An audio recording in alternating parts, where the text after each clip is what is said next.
Member Raghav Chadha ਹੋਰਾਂ ਨੇ press ਵਾਰਤਾ ਕੀਤੀ ਜਿਸ ਦੇ ਤਹਿਤ ਉਹਨਾਂ ਨੇ ਕੇਂਦਰ ਨੂੰ ਆੜੇ ਹੱਥੀ ਲਿਆ, ਨਿਸ਼ਾਨੇ ਤੇ ਲਿਆ ਤੇ ਖਾਸ ਤੌਰ ਤੇ ਬੀਜੇਪੀ ਨੂੰ ਕਾਗਜ਼ਾਤ ਪੇਸ਼ ਕਰਨ ਦੀ ਚੁਣੌਤੀ ਦਿੱਤੀ ਗਈ ਹੈ। ਉਹਨੇ ਕਿਹਾ ਕਿ ਕੋਈ ਵੀ ਸੰਸਦ ਨਾਮ ਪ੍ਰਸਾਰਿਤ ਕਰ ਸਕਦਾ ਹੈ ਤੇ ਸੰਸਦ ਦੀ ਮਨਜ਼ੂਰੀ ਦੀ ਲੋੜ ਨਹੀਂ ਹੁੰਦੀ। ਸੋ ਦੁੱਧ ਦਾ ਦੁੱਧ ਤੇ ਪਾਣੀ ਦਾ ਪਾਣੀ ਕਰਨ ਦੇ ਲਈ ਉਹਨਾਂ ਨੇ ਕਿਹਾ ਕਿ ਮੈਂ ਕਾਗਜ਼ਾਤ ਲੈ ਕੇ ਆਇਆ ਤੇ ਕੋਈ ਵੀ ਕੰਮ ਨਿਯਮ ਦੇ ਖਿਲਾਫ ਨਹੀਂ ਕੀਤਾ ਗਿਆ। ਸਿੱਧੇ ਤੌਰ ਤੇ ਉਹਨਾਂ ਨੇ ਕਾਫੀ ਅਹਿਮ ਜਿੱਥੇ ਗੱਲਾਂ ਸਾਂਝੇ ਕੀਤੀਆਂ ਨੇ ਜੋ ਕਿ ਮਾਮਲਾ ਚੱਲ ਰਿਹਾ ਹੈ लगातार फर्जी हस्ताक्षर का, उसनूं लैके उन्होंने कहा कि झूठा प्रचार किया जा रहा है तो फर्जी हस्ताक्षर की गल जानबुझ के फैलाई जा रही है। मैं कुछ भी गलत नहीं किया, बस शामिल होने का सदा दिता है तो असीं दिल्ली वालियां दे लई सिर्फ इंसाफ मंगिया है। बीजेपी ने सब तो वड्डे नेता तो सवाल पुछण ते इन्हां नूं दुख काफ़ी लग्या। ये लोग मेरे पिछे पै गए ने ते मैनूं दूजी बार नोटिस भेजिया कि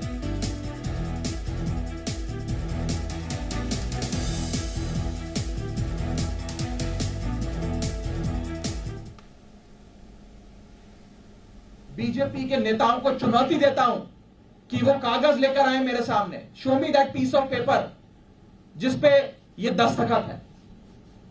जब कोई दस्तखत है ही नहीं, जब सिग्नेचर होता ही नहीं, तो फर्जी सिग्नेचर की बात कहां से आ गई।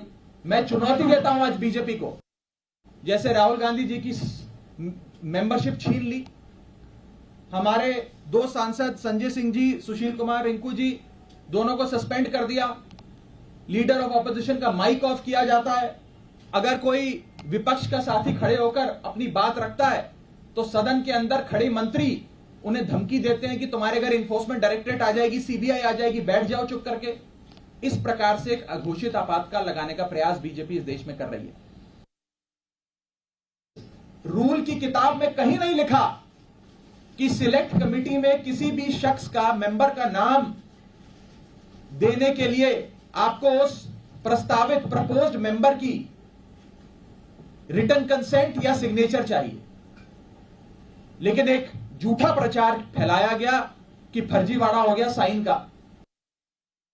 इन्हें दिक्कत यह है कि एक 34 साल के युवा ने हमें खड़े होकर ललकारा कैसे। एक युवा ने हमसे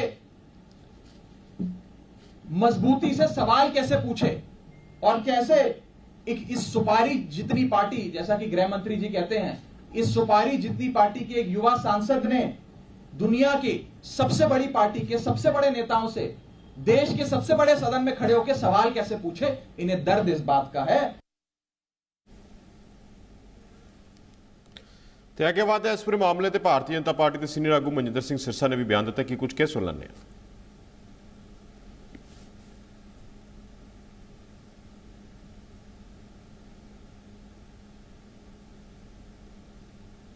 राघव चड्ढा जी ने अपनी बात स्पष्ट की है कि जिस तरह से भारतीय जनता पार्टी के जो लोग हैं गलत बयानबाजी करके उनकी छवि को ख़राब कर रहे थे, वो वहाँ उन्होंने अपना जो पक्ष है वो रखा है। सो मैं समझता हूँ कि देश के लोगों के आगे आज उन्होंने सच्चाई रखी है।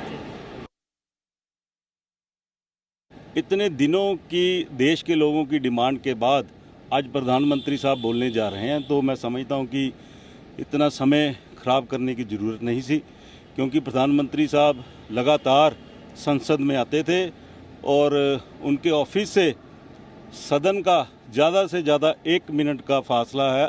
अगर वो पैदल चल के सदन में पहले दिन ही आ जाते, दूसरे दिन आ जाते, तो मणिपुर पे बात रख लेते, तो मैं समझता हूँ कि लोगों का टाइम ख़राब ना होता, लोग वहाँ प्रोटेस्ट ना करते। प्रेस कॉन्फ्रेंस कर करके कह रहा है मैंने चुनौती दे दी थी बीजेपी को, 32 साल के लड़के ने चुनौती दे दी इसलिए ऐसा कर रहे हैं। अरे भाई, तेरी कोई चुनौती से नहीं परवाह करता। तेरी चुनौती अपने घर पे गलतफहमी में रखना। ऐसे केजरीवाल को गलतफहमी है, जवाब देना पड़ेगा। जो तुमने बेईमानी की दुकान चला रखी है, ये फ्रॉड करने की आदत जो तुमने डाल रखी है, अब राज्यसभा से जो फ्रॉड किया है अब समझ में आ गया, पकड़े गए हैं और इस चोरी की दुकान, बेईमानी की दुकान की सजा मिलने वाली है। तो अब सिंपैथी लेने चले हो, अब जवाब देना। जब राज्यसभा का फ्रॉड किया है तो सजा भी मिलेगी, बच नहीं पाओगे तुम।